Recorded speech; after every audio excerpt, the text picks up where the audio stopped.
boys and girls, you better watch out for that thing, which is our new episode. I'm Charlie, And I'm Cory.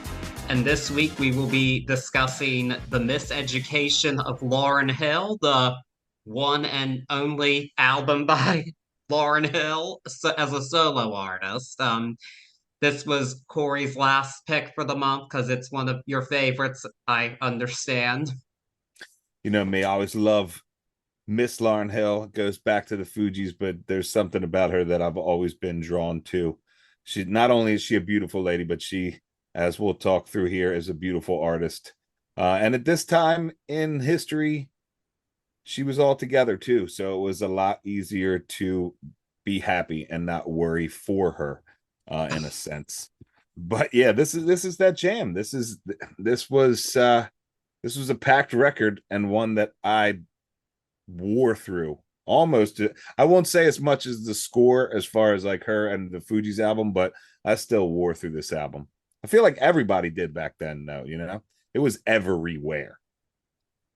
Yeah, it seems to be that way. I was a year old when it came out, so I can't really attest to that, but it does seem to be that way, and it still certainly is a beloved album by many, um, to say the least. But yeah, to go back as if you haven't listened to our episode on the score by the Fugees, I would do that because that's kind of important to the story here. But even being in the Fugees, there were a lot of people designating Lauryn Hill the breakout star of the group, the most talented, and everybody was saying like she really just needs to break away from those guys and go solo.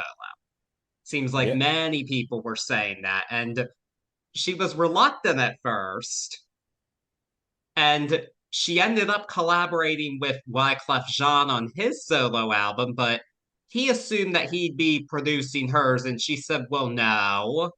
And that kind of emboldened her to do it all herself, pretty much with no help from any Fugees. I think it's wild.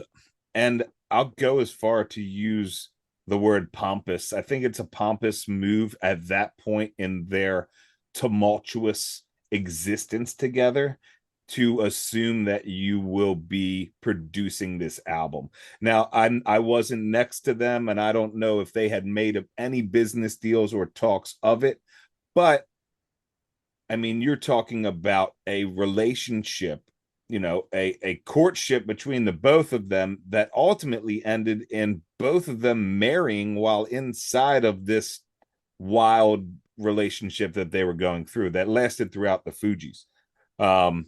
So yeah, pop us on that. It's not a good look for Wyclef Jean at this part of music history, in my opinion, either. Um, and she was not afraid to say that in so many words, especially throughout this album.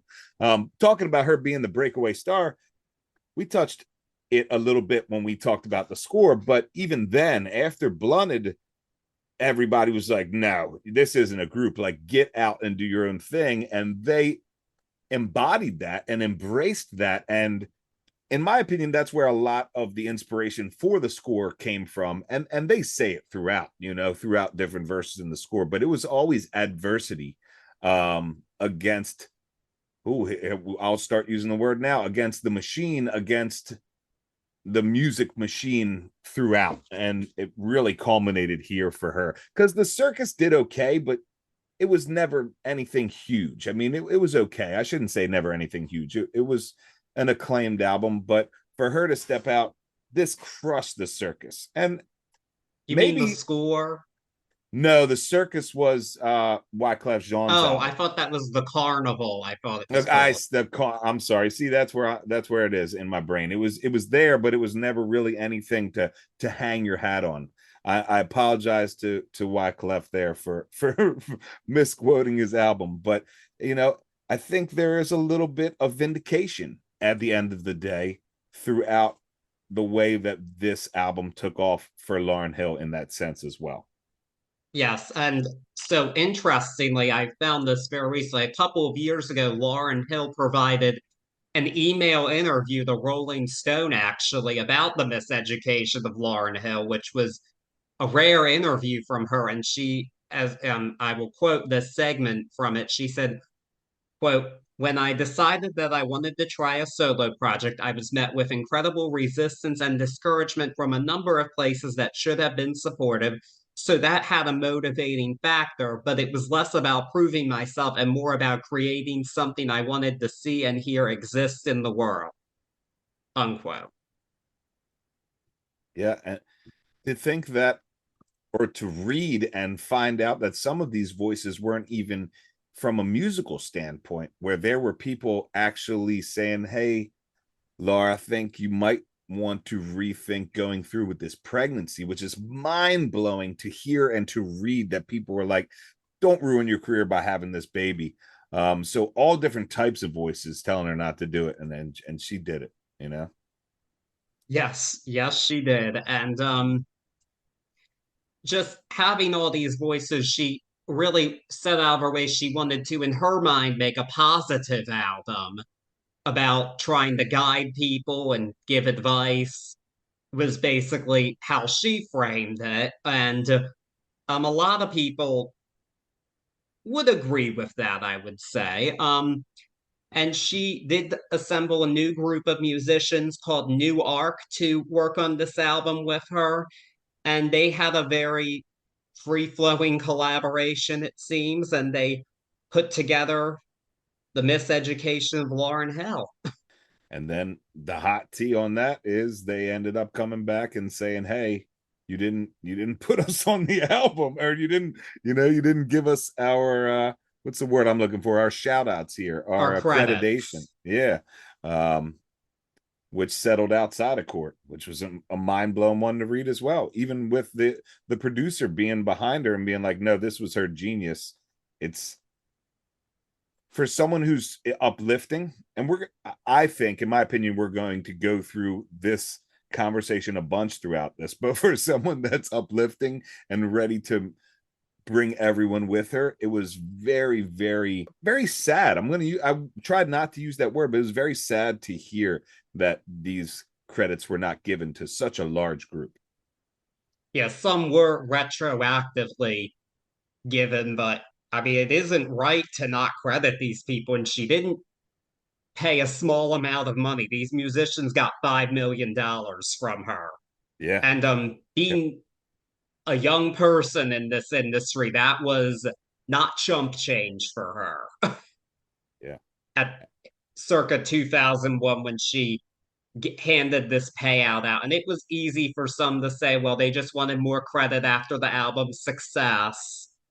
I don't No, think that was the case, unfortunately. not And from what I read. frankly, the album's success, they should have gotten more if they worked on it.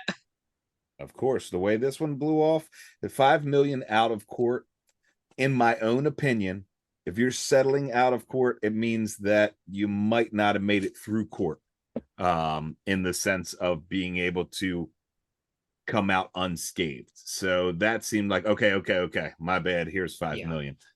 But And it's tough to say. well, she was scathed. It did cause her to lose a lot of credibility amongst some people. Like they thought, well, you're kind of a fraud. You didn't really do all this yourself like you're claiming to, even if it looked more impressive if you did. And very possibly it hurt her creativity too, because as we know, since then, any new songs of any kind from Lauryn Hill have been sporadic at best.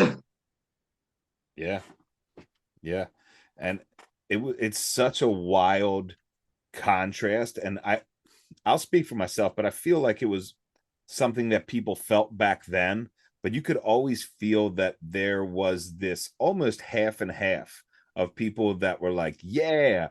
I mean, I'll say here, even inside of the Black community, with the awards that she got throughout the years following, the 2 3 years following, and a little bit after that, but there were still people on the music side that, like you said, had lost any faith in her. And it almost, I used the word pompous before, but she always had a bit of a snobby take, or people took her as a snob back then. I always Oh, I felt. can see why. Yeah, um, we'll get into that, but I can definitely see why.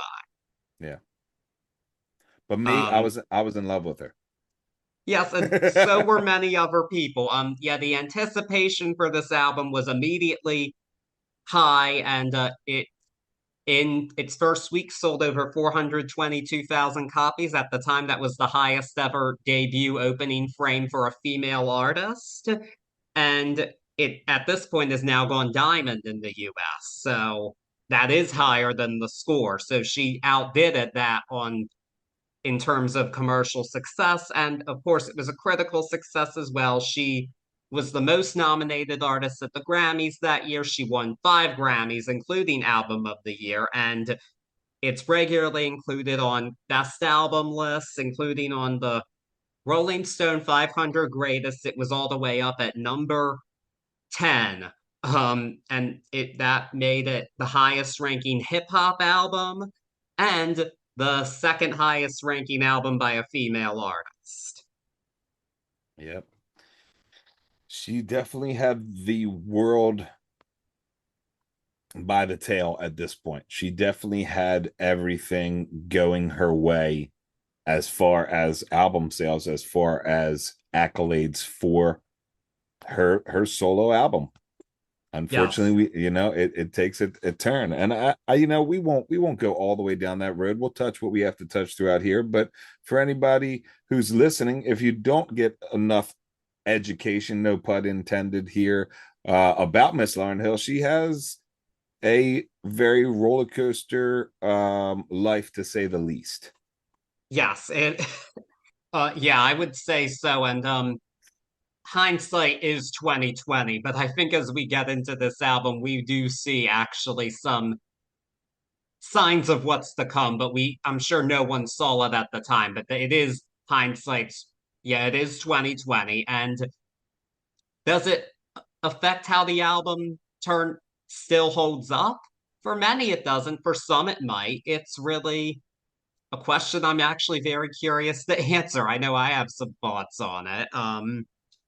And follow us on social media at Turntables and Tea Podcast on Facebook and Instagram, at Turntables Tea on Twitter. There you'll be finding out when we post our new episodes. And also be sure to subscribe to us wherever you're listening, whether it be Apple Podcasts, Spotify, Amazon.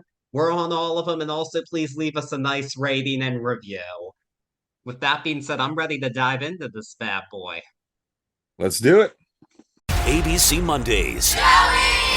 The Bachelor is back, and everyone is falling for America's heartthrob, Joey Grazadeh. Chef's kiss, 10 out of 10. He's taking another shot at love. I am definitely ready to find my wife. But will he find his perfect match? I am freaking out. I'm about to lose it. Something I need to know, I need to know. I'm done here. I thought it would be easier. The Bachelor. New Mondays, 8, 7 Central on ABC and stream on Hulu.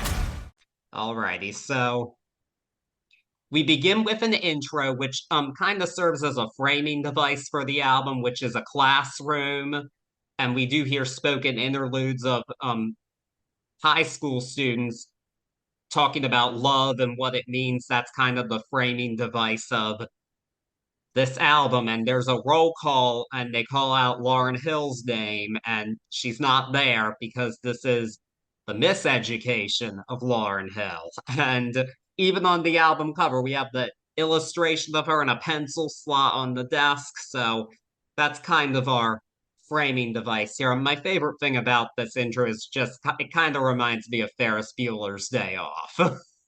It definitely does. It definitely does. But yeah, as we know, that's just the framing, and our first real song on the album is Lost Ones, which yeah, this is a diss track against probably Wyclef Jean, and how yeah, just him, who does he think he is, telling me I can't do it on my own, thinking you're gonna do it for me? No, no, no.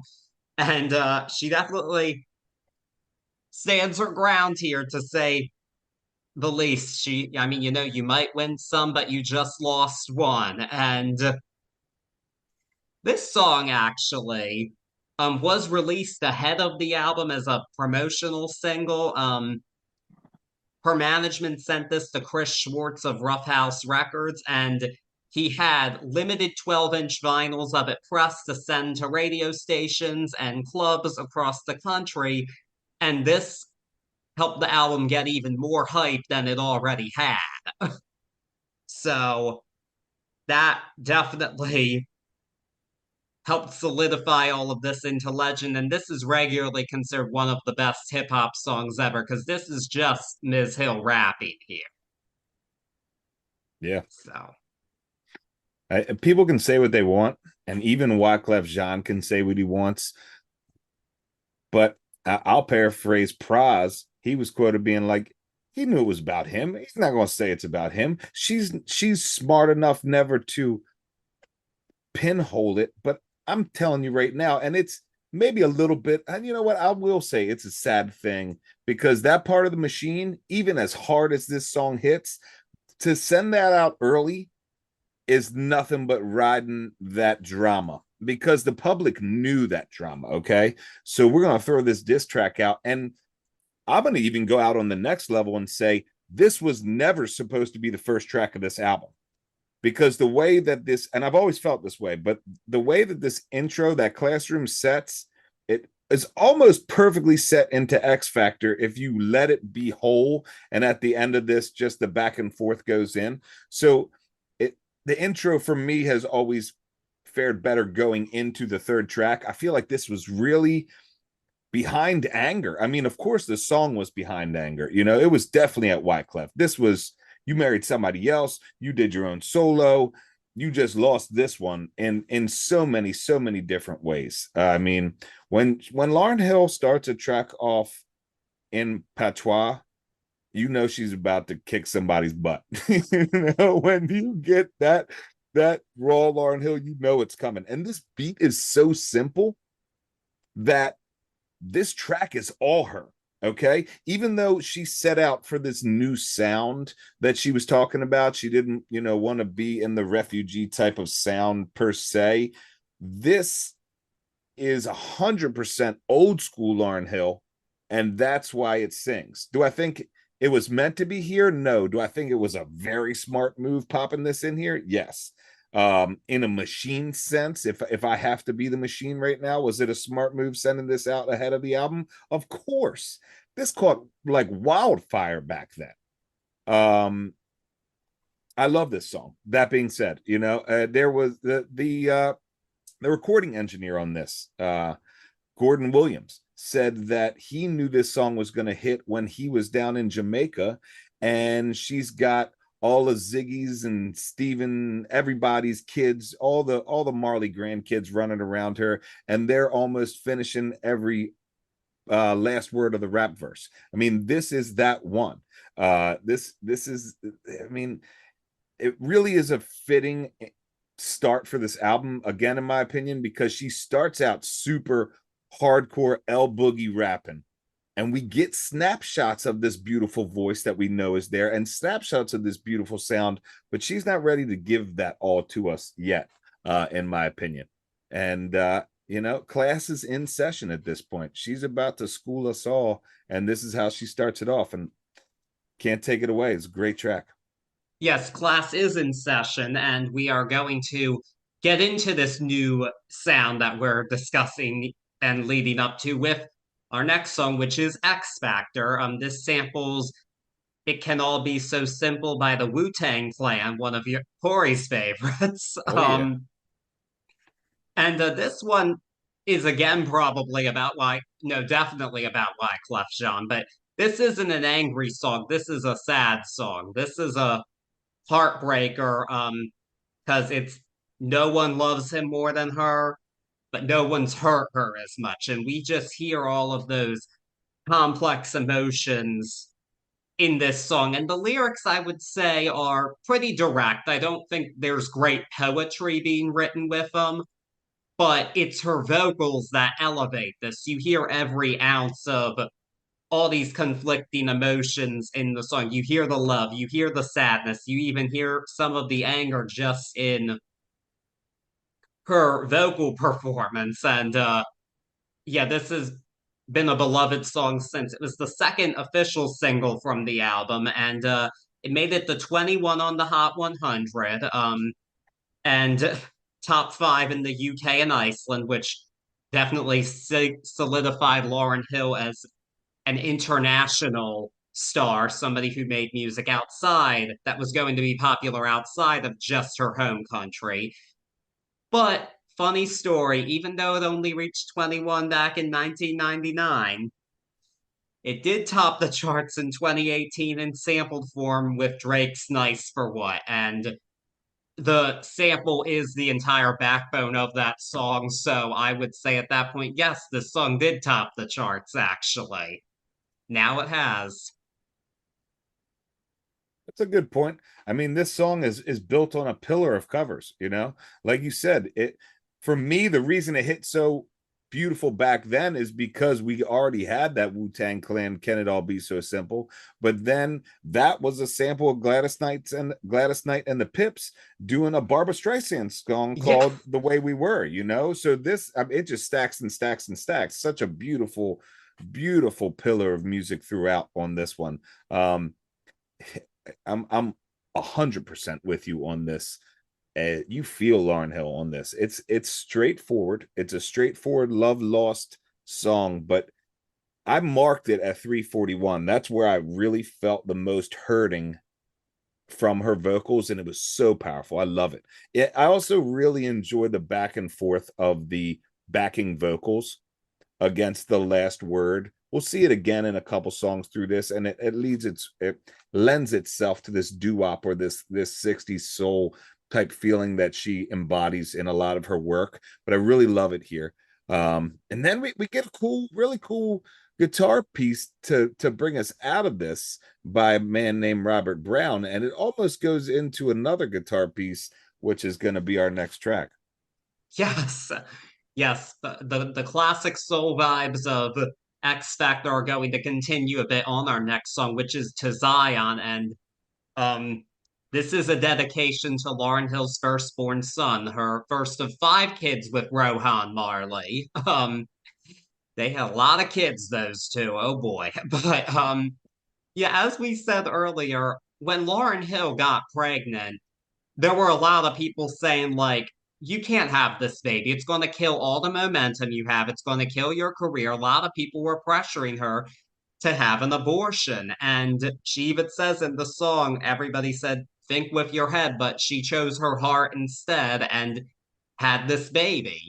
And it was, in a way, an act of defiance, but this isn't a defiant song in any way. It is about the love that she has for her son. And um it's this song was never a single, but it's just a beloved song, especially to many mothers out there. There have been many who've written think pieces on this one and its significance. And she really uses all of her range here. We even hear some Mariah Carey style whistle notes on this one. So she was really showing what she could do here.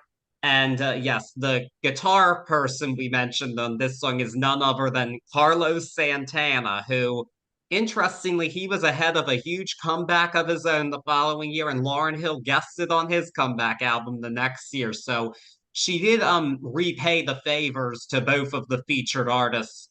No, well, two of the featured artists on this album, which was very cool of her, and it's nice that she was in such a collaborative spirit at this time. And I mean, there's not much more you could say about Santana's guitar. It's pretty fantastic. You automatically know who that is. And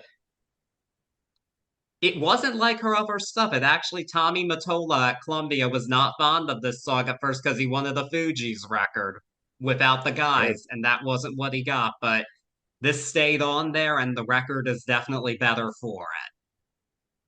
Most definitely better for it.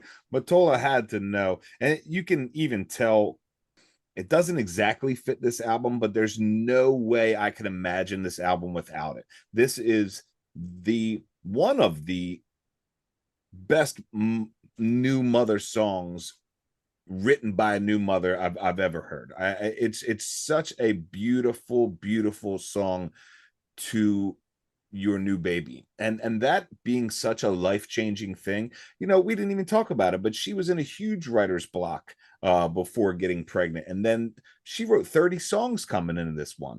I like to think that this might have been one of the first, because this sounds like a really nice piece to just open it all up.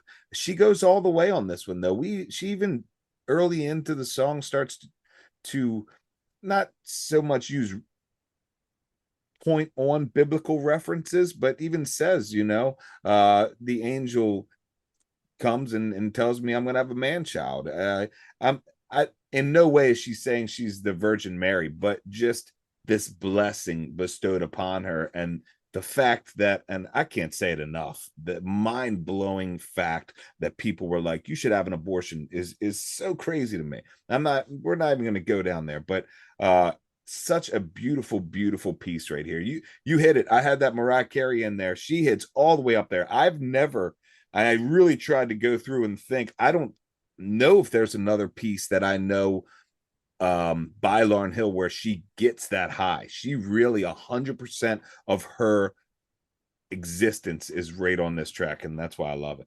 Yeah, so it's actually been said that because she recorded this song while she was pregnant, she had a larger vocal range than she typically did.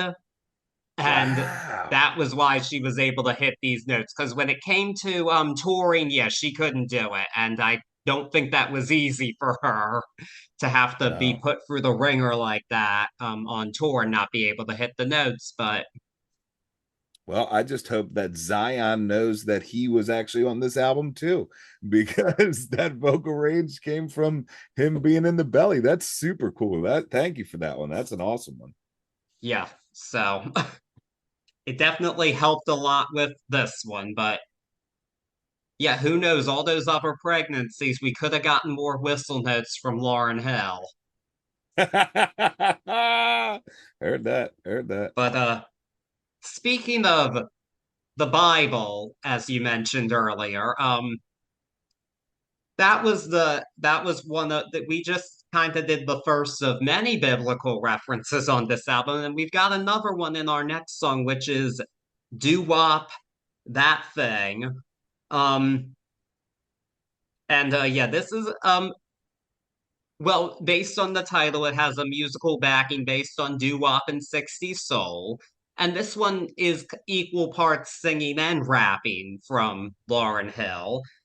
And this song basically consists of Lauryn Hill giving advice to young women and men, specifically Black young women and men, about how you have to watch out because some girls or guys are only about that thing, which is in this case sex.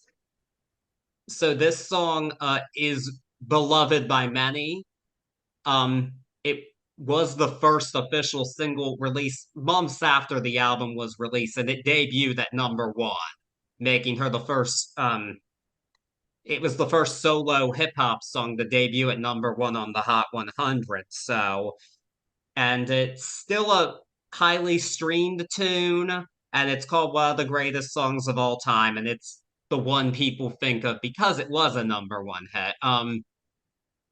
This song has gotten criticism for being preachy, and I I do agree with that. I mean, that was the sin that did Jezebel, and that definitely comes across as pretty patronizing and judgmental in my opinion.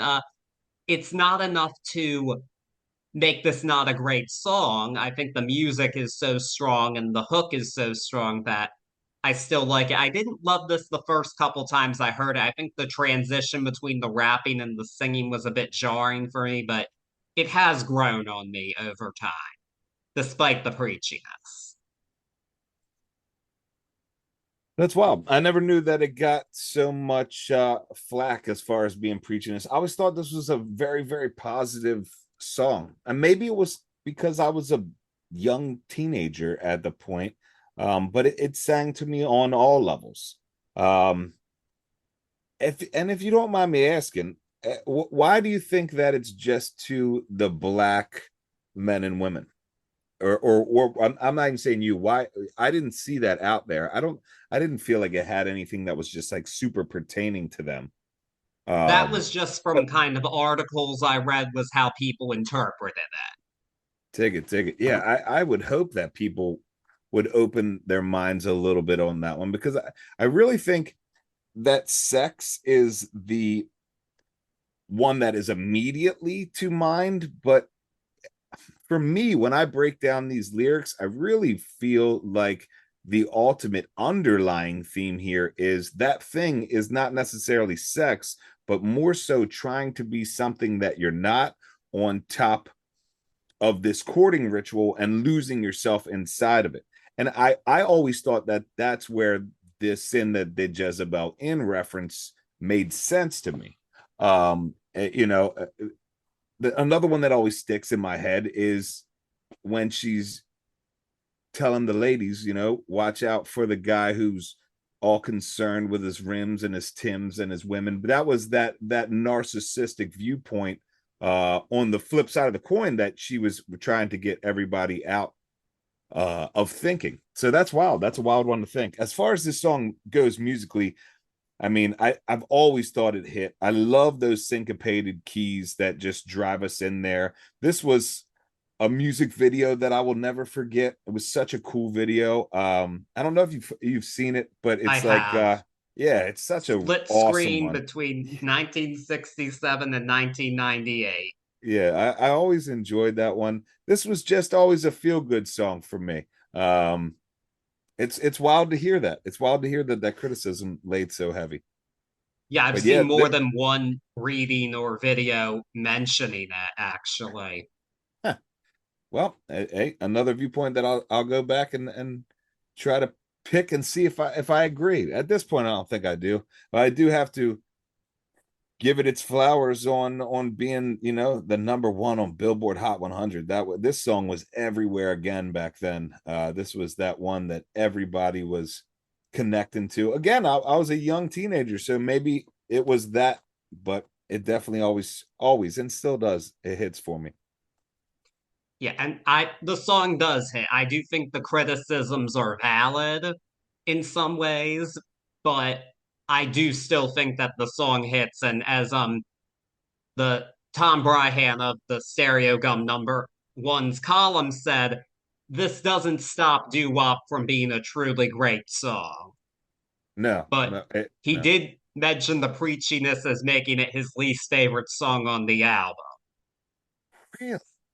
But I don't Interesting. even think it's the preachiest here. We're going to get to that, but not quite yet. Not in the very least, if you're going to talk about preachiness, and we will get to that. We will. There actually, you could say is some preachiness on the next one, but I think it's in a interesting way. So the next song here is Superstar. Not a cover. I think a cover of her doing that song would have been great, actually, but that's not what this is. I see this song as being about the struggle between fame and creativity, just being part of that machine while also being a creative being. And in the course, she's criticizing these artists out there who she sees as phoning it in. Like everything you drop is so tired. And it still, despite these lyrics, has a pretty joyous production with chirping birds in the background. I think that this song, more than anything to me, I think it's a really interesting look into her thought process and how she sees herself. I mean, there was a book that I read about this album called She Begat This by Joan Morgan, and it was mentioned in the book that, like, she was different from many people, and amongst female rappers, nobody ever questioned whether or not she wrote her own rhymes. And there were questions about that for like Lil Kim and Foxy Brown apparently had well-known rappers ghost writing for them. There were never questions about Lauryn doing it. So in a way, you can see this as her saying, I'm better than this, but also like, look, I'm creating, I'm being productive here. And I also find it interesting that she references Ghetto Superstar, which was a song by her bandmate Praz, who might be going to jail soon, actually. But Yeah, and that was on purpose, guaranteed. That was no. yes. She put that in there as a shout out to Price. Yeah, this one has always been one of the most uplifting songs as far as message wise for me. But I totally agree with you on the look into her thought process, because I always thought that this was not just like the state of music or an uplifting creative music. It was more of a message not only to other up and coming artists about this ominous superstar status that was growing, and this machine that we always talk about that was, in full flow, but also a reminder to herself not to fall into these traps. And the reason I say this is because at like 302, we really start to get a full on history of Lauryn Hill. And it's in her powerful, I use the word powerful, it's in her powerful rap form, so to say. Because for me, she has two different forms that create this yin and yang that create this powerful artist, and that is L Boogie. And so if you hear me talking about L Boogie, that's her rapping, and then Miss Lauryn Hill, and that's the singer for me. So we really get a history of that, and it's in this L Boogie form, and I always enjoyed that. Yes, most definitely. And El Boogie is also very present on our next song, which is track number 7, Final Hour. This is also all rap, and I don't know what you'd think about it, but to me, I feel like this song was pretty clearly she's talking about God's final judgment, Most definitely. was how I took this song. And there's a lot of biblical references in this one, and I think she uses them as kind of a way to instill fear in the listener is kind of the way that I take it. I will say like the flow here, the rapping, like the rhymes are all very I have nothing bad to say about it from that technical standpoint. This I think is probably the most condescending song on the album. I just the preachiness, I just kind of want to ask, who do you think you are? And I'm not going to mention some people felt like she was hypocritical for being so Christian when she had children out of wedlock and had an affair with a married man. I'm not even thinking of that. I don't think it's anybody's place to uh, come from that. This has never been one of my favorites on the album, and I knew about the criticism of doo wop being too preachy, but I forgot about it on other songs here. And this is the one where I think it's most present, and I just don't care for that at all. I think it's very patronizing to the listener. Heard. We didn't talk about pacing a lot on this album so far, and I feel like where we saw a lot of lost love with Lost Ones, X Factor, then we saw a little bit of rebirth with Zion, and maybe even an adolescence in doo-wop, and a growth through Superstar. So we're in this story, so to say. This one I feel like fits so well behind Superstar because it is one. At the end of Superstar, we got that L Boogie history. She's still in this raw L Boogie form coming in the final hour. This is, in my opinion, this is very close to the height of her rap performance throughout her career. Like, this is her nonstop. I mean, even in the early verses, like, I'm about to change the focus from the richest to the brokest. I write the opus to reverse the hypnosis. This, in fact, most definitely, I'm with you as far as the final hour is definitely whoever it be, God, Jah, this, that. It is the judgment, but she focuses and comes through for me in a very uplifting manner, or where I can see where you're coming from with that fear, but I feel like it's that fine line between inspiration and fear. And I don't want to go too heavy into how we see that throughout different religions or religious talk, but she does reference Psalm 73 here. And Psalm 73, I will very, very quickly surmise it. And it's really one person speaking to a higher power, in this point, God, and talking about the people who slip away from God, people who lose focus on the final hour being judged. But I think instead of a preachiness here, I've always gotten a like, come on, guys, I'm not saying I'm better. I'm trying to be like, guys, listen, I'm trying to reverse, in her own words, the hypnosis. I'm trying to, at this point in my life, right here in this song, I'm trying to get everybody to flip back around and focus on the final hour. That's always how I've taken it. But yeah, I musically, I love her rap in this track. It's a solid one. It was never one that I was like, hey guys, listen to the final hour, but it was always one where I was sitting back by myself like, phew, man, she's killing it. Yeah, but really, best of her career, possibly, rapping? Rap wise, it's up there. When else really do you get to see her flow from start to finish on a track? You know what I'm saying? So like, even when we had Fugees, there would be Pras, there would be Wyclef. So when we really get a full on Lauryn Hill in this final hour, I challenge everyone listening and you to just go back and full focus on those lyrics 100%. You want to talk about ghostwriter? I feel like the reason nobody ever questioned her on the ghostwriter stuff is because she was always on that pen, and she was always very vocal about don't steal my shit because it's mine. And we saw that a lot referenced on Fugees. But here, I mean, she has penned an insane amount of beauty inside this as far as lyrical rap goes. Oh, I wouldn't have put it above Lost Ones. That's why I was surprised. Yeah, Lost Ones is up there, but again, in Lost Ones up there. I don't know. I feel I like the uplifting lyricalness of this rather than, I knew what Lost Ones was about by then, you know, so I am a little biased, or back then, I am a little biased on that.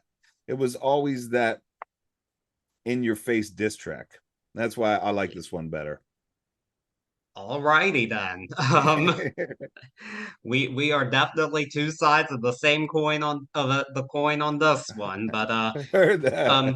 El Boogie is not a part of the next song. Our next one is When It Hurts So Bad. This is Ms. Lauryn Hill, as you call her, with the singing. This is another breakup song. It's about like the her after the end of the relationship. I mean, good vocal performance. I definitely don't think it hits as hard as X Factor, which we got earlier here, but I think it's fine. I do think it's a bit too long because even without the spoken outro, it is almost 5 minutes, and I'm not sure it needs to be. And I don't know. I honestly, if there's a filler track, I think it's this one, actually. Yeah, this one, if it wasn't for the reggae feel immediately and that driving bass line, I don't think it survives for as long as it does. Even without, like you said, without the spoken outro. This one always seems to drag just a little bit as far as length goes. And like I said, the only thing for me that saves it is that bass line. You know, I in my notes, I said the bass line here is a shining star in guiding us through this journey of self-realization for Hill. Because really, by the end of this track, she's in this, if you let life happen, it's going to happen. Life or love in this sense, but still life, you know, it'll be there if you just let it be. That's why I say that self-realization. But this one, I hate to use the word filler on this one, but it is uneventful musically, and its length does not aid it. So yeah, I'm with you. If there is, that's a great way to put it, Charlie. If there is a filler track, this is the one. Yeah. I mean, to me, it is a filler. I'm gonna, if I have to pick one, it's this. But Yeah. we're gonna kind of keep going with the another breakup song, but this one with a powerful duet partner. We've got I Used to Love Him. This is a duet with the queen of hip hop soul herself, Mary J. Blige. And first off, what a perfect collaborator for this album. Because Lauryn is doing hip hop soul here. That is really what she's going for. It is equal parts those two genres. So what a perfect person to have here. And they're just both singing about moving on from men who hurt them. It's like, I used to love him, now I don't. And I think this song has pain and triumph in equal measure, and that is why I think it works so well. But I am hot tea take here. I think Mary J steals the song from Lauryn. I think she outperforms her completely. You know what? I'm going to add to that and ask you: do you think that was a conscious decision by Lauryn Hill to be like, "All right, Mama Mary J, go on, girl," or do you think it's just? I mean, this track fits Mary so well. It fits both of them, but it fits him so well. So, do you think it was a conscious decision by Lauryn Hill to have that happen?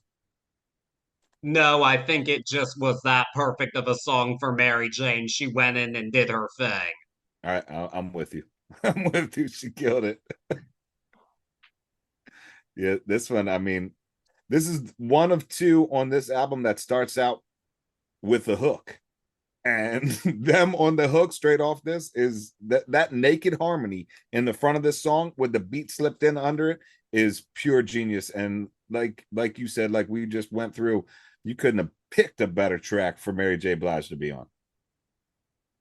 No, not at all. And this is the other featured artist here who Lauren repaid the favor for. She did backing vocals on Mary J's song All That I Can Say on her follow-up album too. So There you go. there was a yeah, it was nice to know that these two ladies were collaborating at that point in time. I think that's incredible. But yeah, this is another winning song here, but it's just not the most winning for Lauren, in my opinion, because it's Mary J. Blige. What are we gonna what can you say? It's Mary J. Blige. She's great, Yeah. and I got nothing bad to say about her. Nothing bad. Thank you for coming in and killing it on this track, Mary J.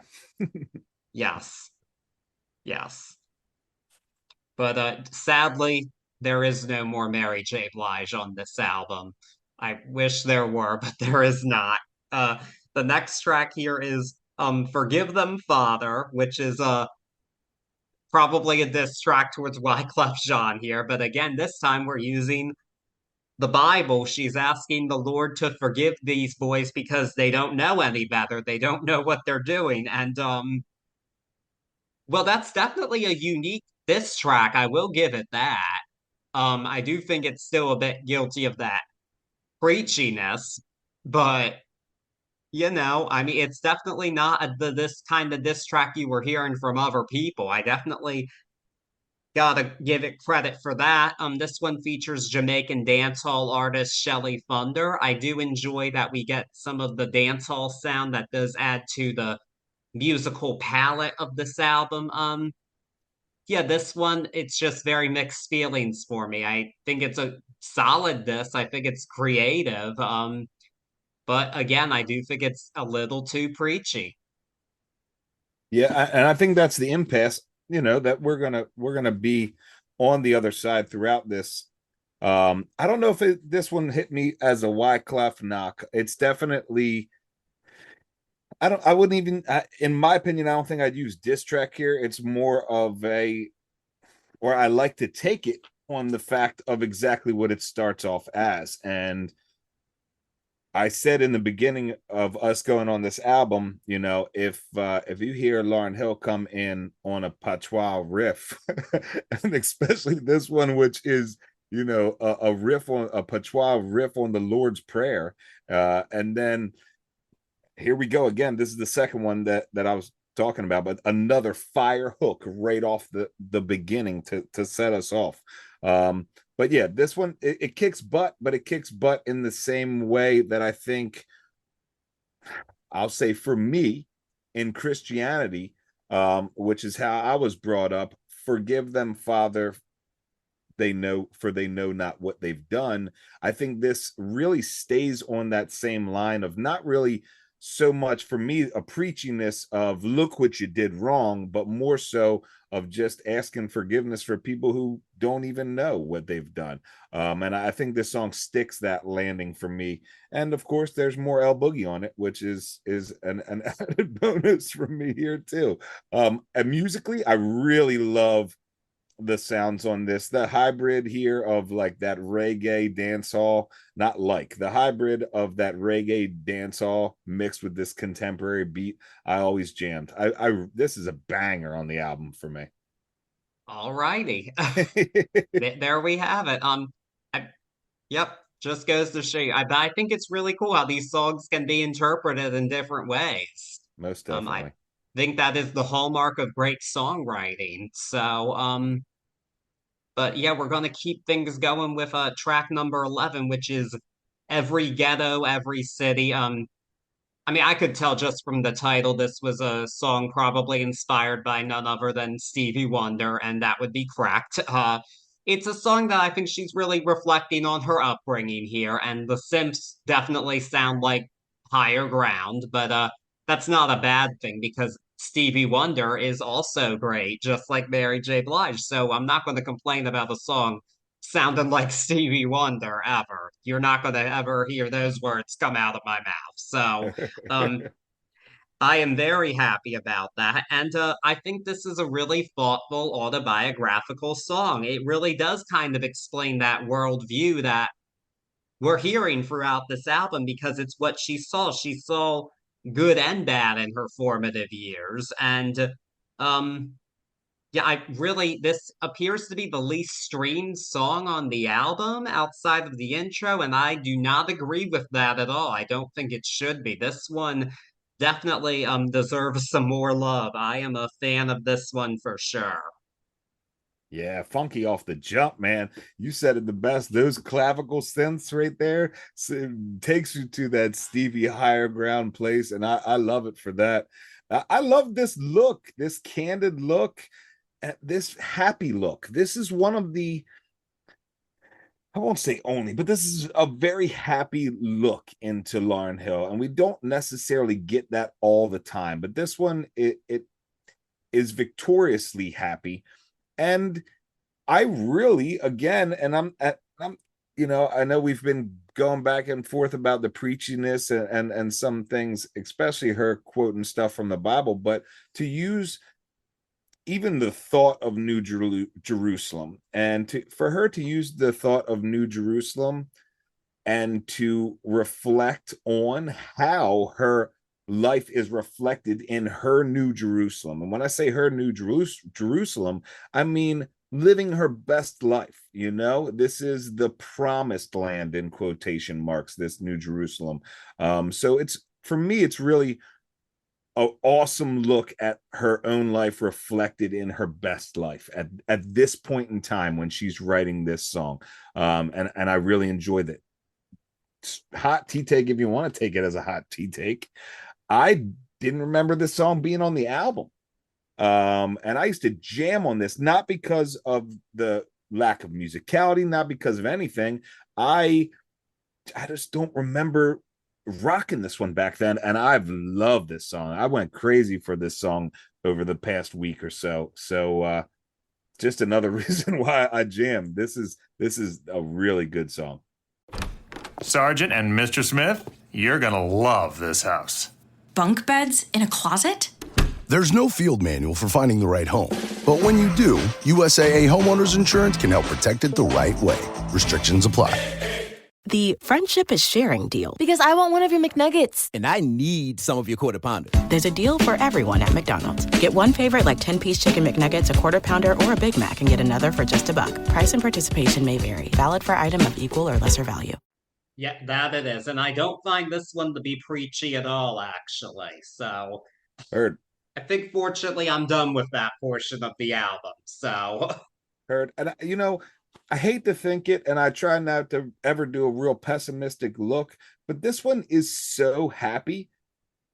I would hate to think that that's why it's the least streamed. There's not really any drama in this one. It's just happy, happy, happy, and beautiful synthesizers. So Yeah. I hope that's not the reason why. I hope not either, but maybe it's just surrounded by too much, because True, true. that could be the issue, because the next one is not a song I'd want to be surrounding. I'm going to say that now. It's another powerhouse collaboration. We've got Nothing Even Matters. This is a duet with D'Angelo. A really interesting duet choice, because that's another artist who, like Lauryn Hill, has a pretty limited discography, yet is regarded as one of soul music's greats. True, true. So it's actually makes a lot of sense, that one. But yeah, this is a straight love song. It's about how nothing else matters when you're in love.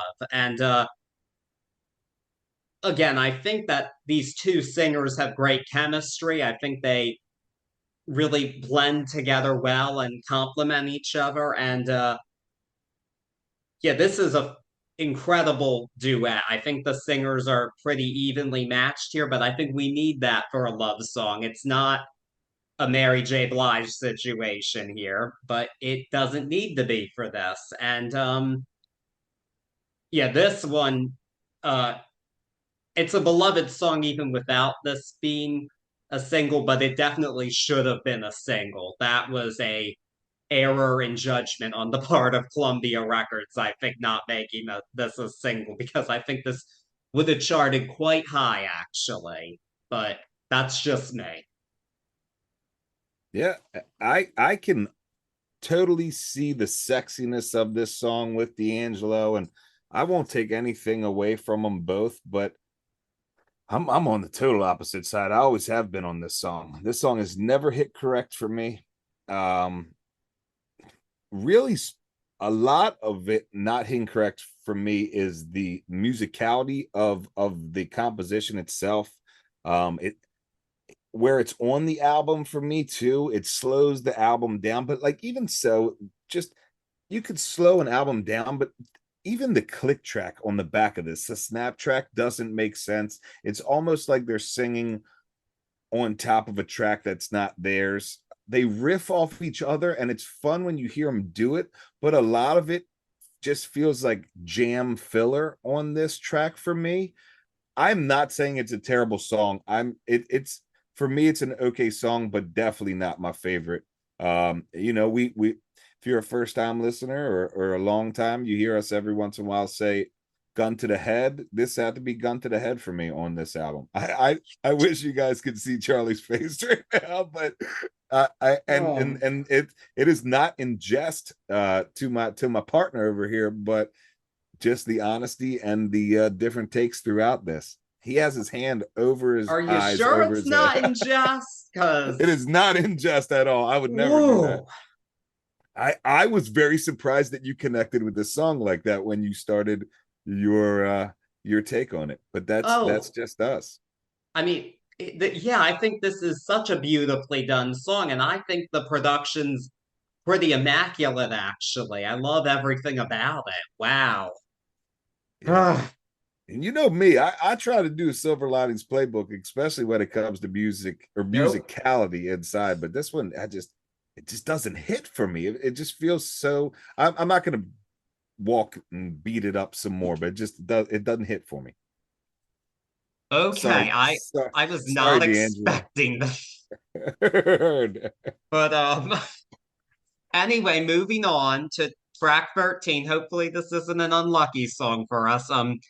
Everything is Everything. This song I've read is about the struggles faced by inner city youth, and I really love that this one, it has real Philly soul vibes in the composition of it, which I love, and it's really fitting considering Lauryn Hill grew up in South Jersey, which is neighboring Philly, so that's really her experience with that. And yeah, like the strings on this song are my favorite musical element of it, but I think it's all very well done. And this one showcases the singing a bit more than the rapping, but we do get both of them here. And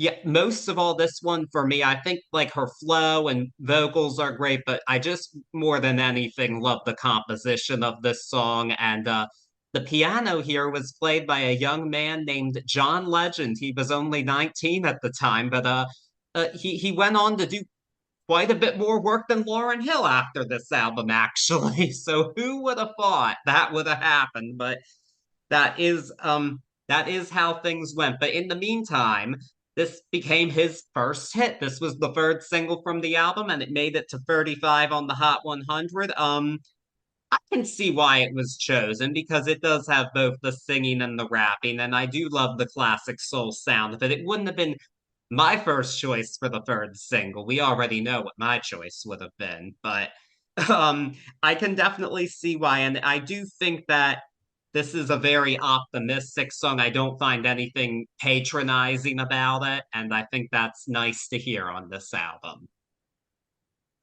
Yeah, this song is Lauryn Hill! Exclamation, exclamation, exclamation. This song is her. Soul / R&B / hip hop overtop, such a beautiful composition, rapping and singing. This is the culmination of what I was talking about earlier when I say the yin and yang of L Boogie and Miss Lauryn Hill, and they are both alive and well in this track, and they are both in full effect on this track. Just like you said, as far as the composition goes, it is nonstop perfection. Her flow on this is just so dialed in, and so I'm just using the word perfect a bunch on this. I even like to think, and this is me trying to stretch it a little bit so it's even more perfect, but I like to think that the outro of the La La Las is a end shout out to an old Fuji song, Fuji La. So I like to hold on to that as well. But as far as this track, there is nothing unlucky about the number 13 here. This is Lauryn Hill embodied in a track. Well, there we have it. I think that's a very convincing argument that this is her. Yeah. I think that's very convincing. But anyway, it's actually in a way the penultimate song on the album listing wise. Listed as the final track is number 14, which is the title track, The Miseducation of Lauryn Hill. I don't understand why there needs to be a title track called that. Because yeah, not every album title has to have a song named after it. I think this is a prime example of that.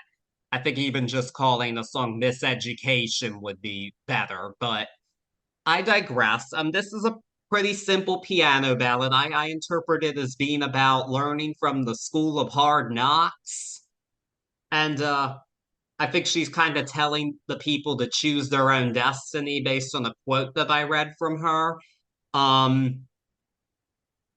mean, I think this is okay as a closer, but it's really overshadowed by other songs surrounding it. And just unfortunately, it just doesn't really stand out above the rest of the pack for me, this one. Yeah. For it to be, I can understand where it's coming from. I can understand the thought process behind it. I can understand finishing the album with this. It is a statement piece, in my opinion. You know, it seems like I won't say swan song, but it seems to be like a farewell for the album. And I can understand that, but I couldn't have put it better. It just doesn't shine. And for being the closer, it comes nowhere near any of these songs. I'll say any of these songs really to shine, or I shouldn't say any, but it just doesn't shine. It doesn't shine on the end of the album, and it sort of leaves a flat note for me as far as the ending for this album. Yeah, but it really isn't the end of the album. Yeah, fun story because it's the 90s. We are in the era of hidden tracks. Not the first one we've discussed here, but we have two on this album, and the first one is a cover of a Frankie Valli song called "Can't Take My Eyes Off of You." It was first featured in the film Conspiracy Theory from 1997, and it got quite a bit of radio play, even though it wasn't a single. And because of its popularity, it was tacked on here as a hidden track on the album. I mean, it makes sense because she certainly showed that she was successful with doing the cover of Killing Me Softly with his song. It makes sense to do another old pop tune. And she's great at doing it. I think to the younger generation, this is how they know the song.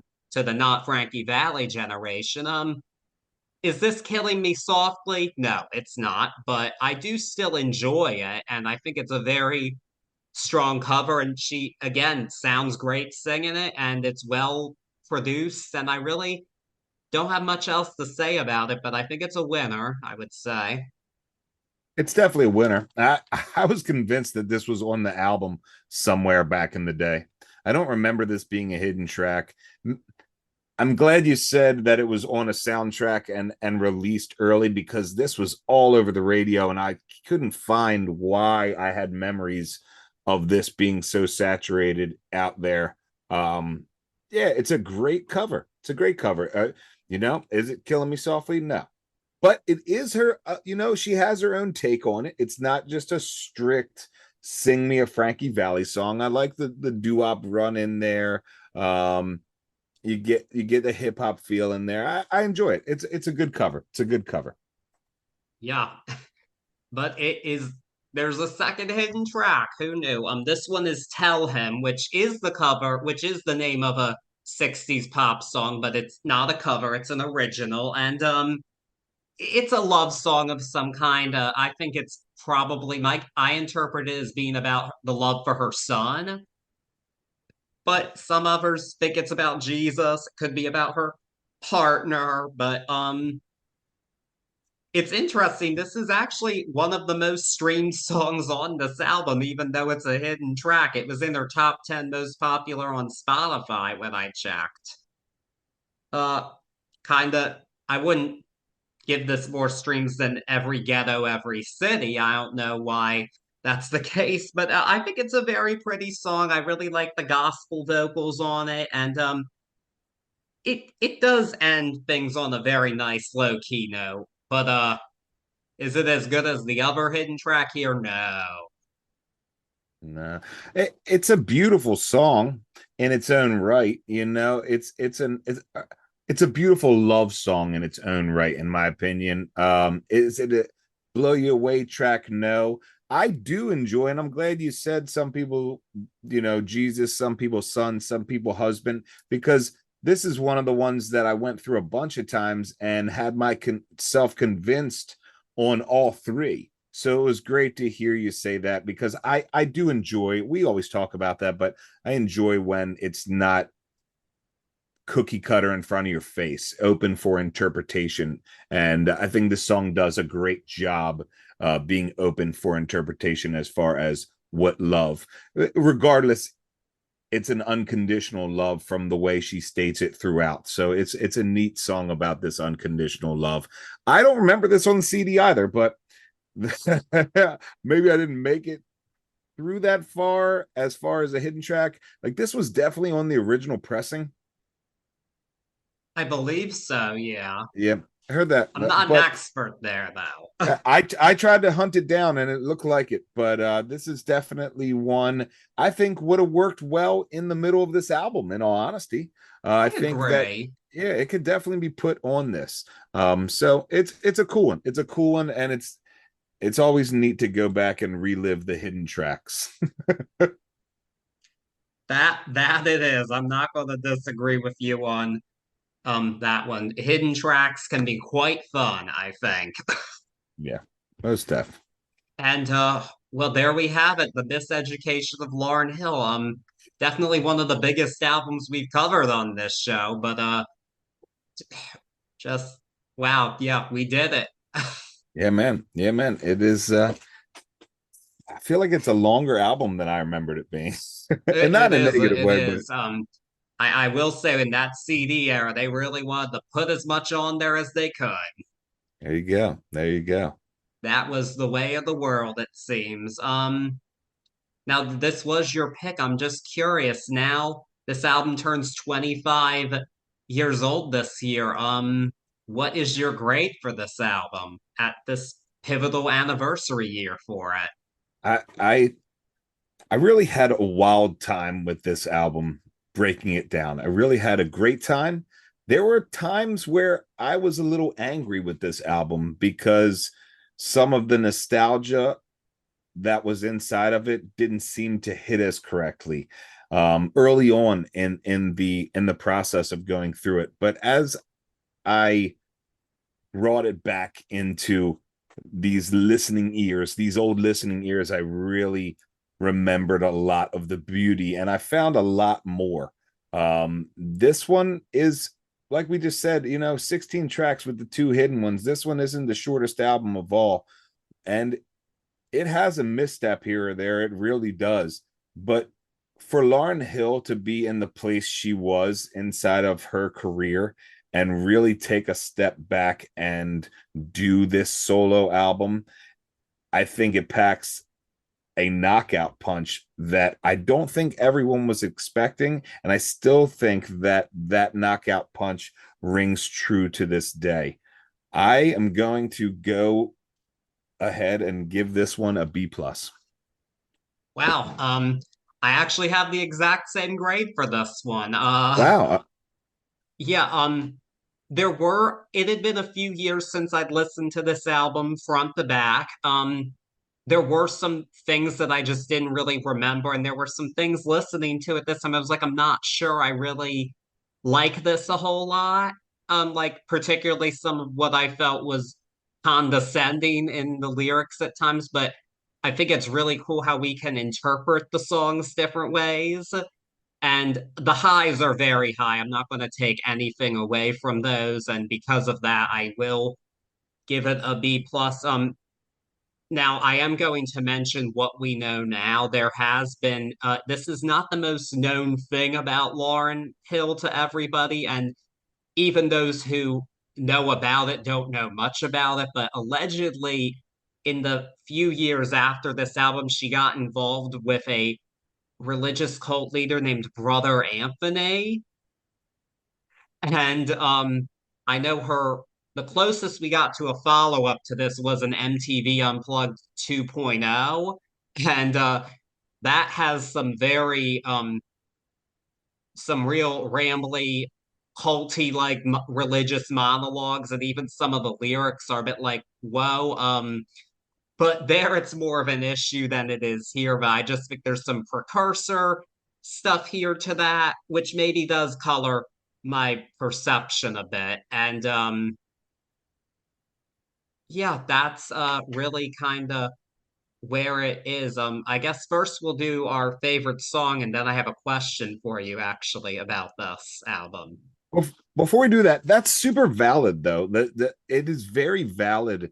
And one of the challenges for us, I'll speak for myself, but I think I can speak for both of us on albums like this, where I have to put away what we found out about the artist throughout life sometimes, because life changes and this and that. And this one was a definite challenge. It's a valid point to make there. But yeah, favorite track, what do you got? Nothing Even Matters. I knew you were going to say that. I'm not mad at you for it. I gotta go. Everything Is Everything. Also, I can't get mad at that one either. But before we close out, I do have a question for you. It might be a tricky one, but I think it's a valid one to ask with an album as acclaimed as this one. Do you think in any way, shape, or form this album is overrated? I don't.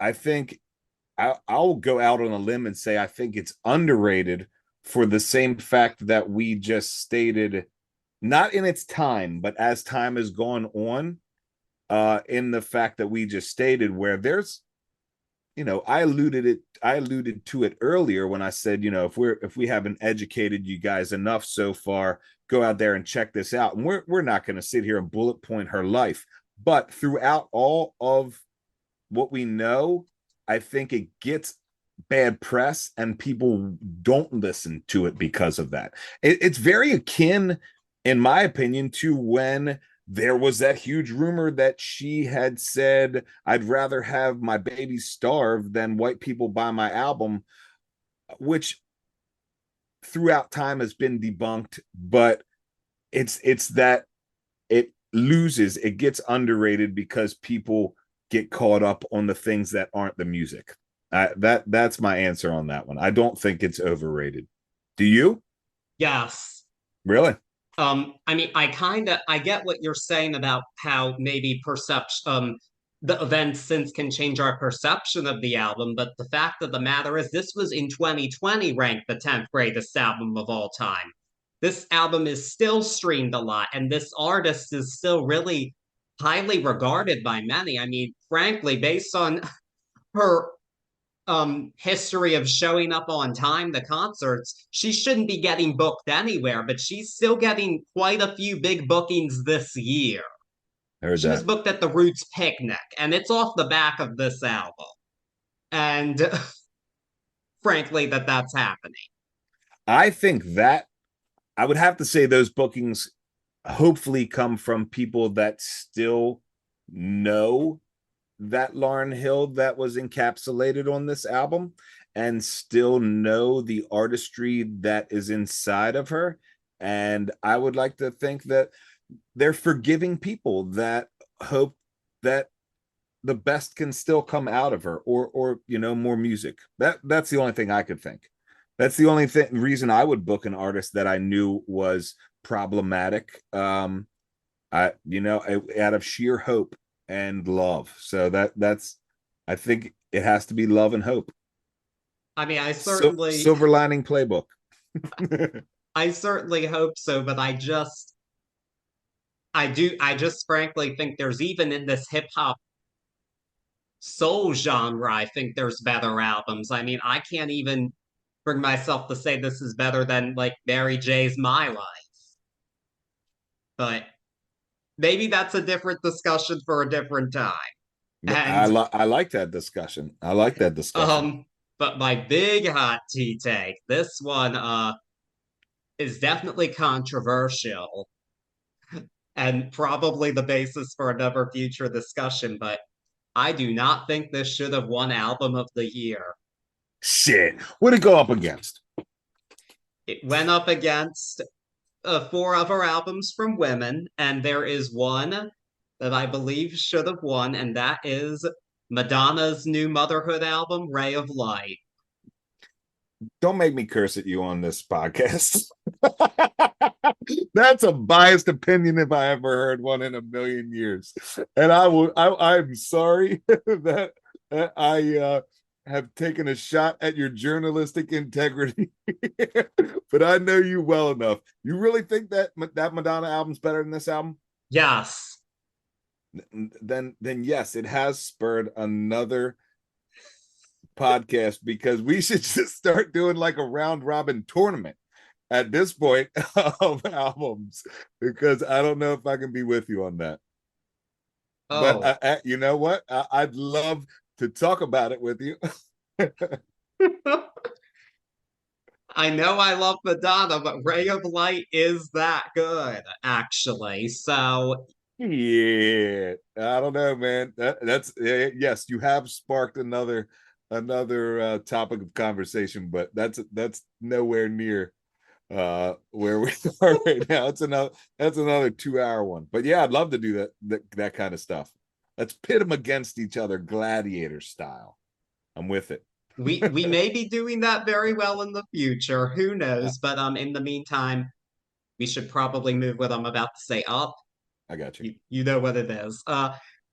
And now that we have gotten through this Miseducation of Lauryn Hill that was mostly written by her, I would say, we're going to kind of continue in this singer-songwriter thing because of a new release coming out. Well, a new old release that I know I'm excited to discuss, and I think a lot of you want to hear it based on the streams for the episodes we've had of this artist. So, the one and only music industry herself, currently Taylor Swift, is putting out her re-recording of her third studio album, Speak Now, on July 7th of 2023. So very soon this is going to be coming out. There will be a total of 22 songs on it, 6 previously unreleased tracks, all brand new. A couple of them are collaborations, and we want to be among the first to discuss this album because it's very exciting stuff. And so that is going to be our next episode. It will probably be split into 2, very possibly. We might be doing the unreleased songs as a separate bonus episode, is what I'm thinking is going to happen. But definitely stay tuned for that. Super excited to be doing that. And then lots more stuff coming up after that. But in the meantime, just keep your ears peeled for that one, because I'm super excited, I know. Yes, and before we go, happy 4th of July, everybody. Yes, happy 4th. Enjoy your days off. Please do. I know I will be. Yeah, I think that's about it. Until next time, speak now or forever hold your peace. Peace.